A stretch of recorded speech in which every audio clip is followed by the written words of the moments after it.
Good morning, आदाब, सत श्री अकाल दोस्तों। मैं हूं आपका डॉक्टर अंकित। और जैसे हम सब लोग जानते हैं कि किडनी डिजीज़ का इंसिडेंस कितना ज़्यादा बढ़ गया है। किडनी की प्रॉब्लम हमारे घर में बहुत ज़्यादा एंटर कर चुकी है।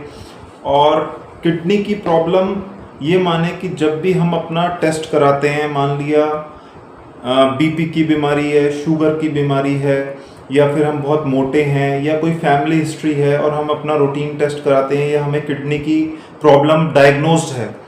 तो किडनी की प्रॉब्लम किसे कहते हैं? मान लिया जब हमारा क्रेटिनिन 1.5 आ जाए। पहले तो यही जान लें कि अगर क्रेटिनिन 1.5 आ रहा है 1-2 बार, तो मतलब किडनी की प्रॉब्लम सिग्निफिकेंट है। लगभग 40-50% किडनी का फंक्शन ऑलरेडी डैमेज हो चुका है। पहली चीज़ तो हम किडनी के पेशेंट बन चुके हैं, किडनी हमारी अफेक्टेड हो चुकी है।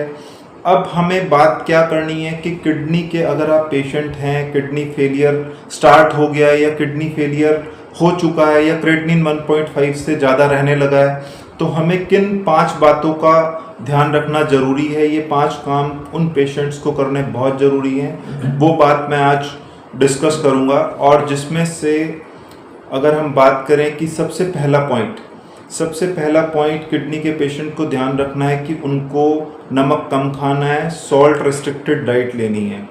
ये उनके टिपिकल परहेज हैं जो दवाई से हटके हैं, जो करने ही हैं। क्योंकि सॉल्ट जो होता है, नमक, उनको फ्लूइड रिटेंशन में हेल्प करता है। और फ्लूइड रिटेंशन जब होता है तो वो पहले ही ऑलरेडी फ्लूइड ओवरलोडेड स्टेट में होते हैं, उनके अंदर पानी बहुत ज़्यादा होता है। तो सॉल्ट रिस्ट्रिक्टेड लेना है, सॉल्ट कम लेना है। नॉर्मली भी पर्सन को, मैं पहले भी बात कर चुका हूँ कि 3 ग्राम सॉल्ट एक नॉर्मल रिकमेंडेशन, बल्कि लेस देन 3 ग्राम सॉल्ट लेना चाहिए नॉर्मल बंदे को भी। लेकिन अगर किडनी की प्रॉब्लम है तो वो हमें और रिड्यूस कर देना है और 1.5 ग्राम तक रिड्यूस करना है। तो टेस्ट से ऑल्टर नहीं करना, क्योंकि किडनी के पेशेंट्स को ऑलरेडी पेट की दिक्कत रहती है, भूख कम लग रही होती है। तो उनको टेस्ट से कॉम्प्रोमाइज़ ना करके, मिनिमल टेस्ट कॉम्प्रोमाइज़ करके नमक का यूज़ अपनी सब्जियों में करें और कम से कम नमक का यूज़ करें। लगभग 1.5 ग्राम सॉल्ट उनको एक दिन में खाना होता है, पहली चीज़। अब दूसरा रिस्ट्रिक्शन अगर उनको कोई है तो दैट इज़ प्रोटीन रिस्ट्रिक्शन, जिसको हम कहते हैं कि प्रोटीन भी उनको कम लेना है। हम हमेशा बात करते हैं कि प्रोटीन हमें ज़्यादा लेना चाहिए, हमें प्रोटीन जितना हमारा वेट है, नॉर्मल बंदे को मैं हमेशा बात करता हूँ कि उतने प्रोटीन की रिक्वायरमेंट होती है। लेकिन किडनी की प्रॉब्लम में प्रोटीन रिस्ट्रिक्शन आपको कहा जाता है कि प्रोटीन की आपको डाइट कम लेनी है, आपको एग नहीं लेना है, आपको नॉन वेज नहीं लेने, दालें थोड़ी कम लेनी है। लेकिन ध्यान रखने वाली बात क्या है कि ओवर रिस्ट्रिक्शन से बचना है, कि ऐसा ना हो कि एल्ब्यूमिन की कमी हो जाए, कि प्रोटीन की इतनी कमी हो जाए कि आप डायलिसिस की स्टेट में पहुंच जाएं। तो प्रोटीन थोड़ा सा कम लेना है। पहला नमक कम लेना है, दूसरा प्रोटीन कम लेना है। तीसरा काम क्या करना है किडनी के पेशेंट्स को, एक चीज़ जो बहुत इंपॉर्टेंट है, जो जानलेवा भी हो सकती है। तो किडनी के पेशेंट्स को यूजुअली ये वाला जो मैं बात बता रहा हूँ कि उनको पोटेशियम बढ़ने का डर रहता है, तो पोटेशियम वाली चीज़ें कम लेनी है, जिसमें हम कहते हैं कि जूसी फ्रूट्स, खट्टे फल जिनको सिट्रस फ्रूट्स कहते हैं, जैसे नींबू, संतरा, अनानास, मौसमी, ये नहीं लेनी है। और हरे पत्ते वाली सब्जियां जिनमें पोटेशियम ज़्यादा होता है। तो अगर हरे पत्ते वाली सब्जी या कोई पालक, सरसों ये खाने का मन है तो एक बार पहले बॉईल करें, बॉईल करके वो पानी को डिस्कार्ड कर दें और फिर उसको खाएं।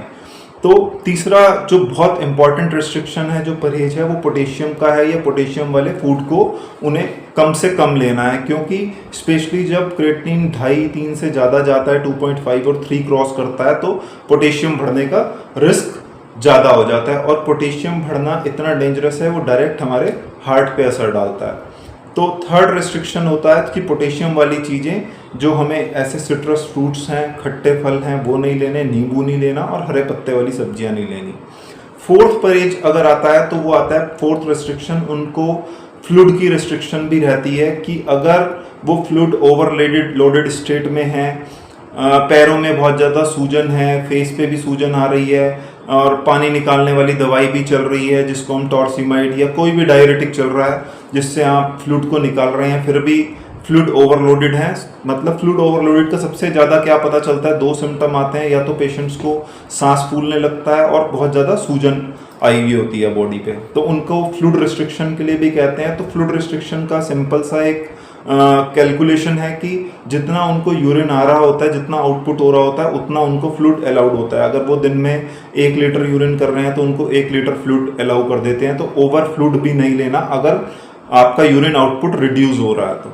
और पांचवी चीज, जो वैसे पांचवी है लेकिन प्राइम इंपॉर्टेंस की चीज है, कि अगर साथ में कुछ एसोसिएटेड शुगर या बीपी की बीमारी है, किडनी की प्रॉब्लम में बीपी तो होना लाजमी है, बीपी हाई तो हो ही जाता है, हाइपरटेंसिव तो पेशेंट हो ही जाता है। तो शुगर और बीपी को स्ट्रिक्टली कंट्रोल करना है।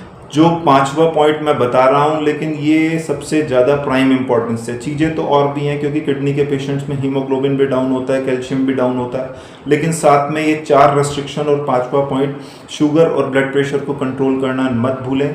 अगर वीडियो पसंद आई हो तो वीडियो को लाइक करना मत भूलिएगा, और चैनल को आगे शेयर अपने नोन टू को, कोई भी किडनी प्रॉब्लम का पेशेंट है तो उसको ज़रूर करिएगा।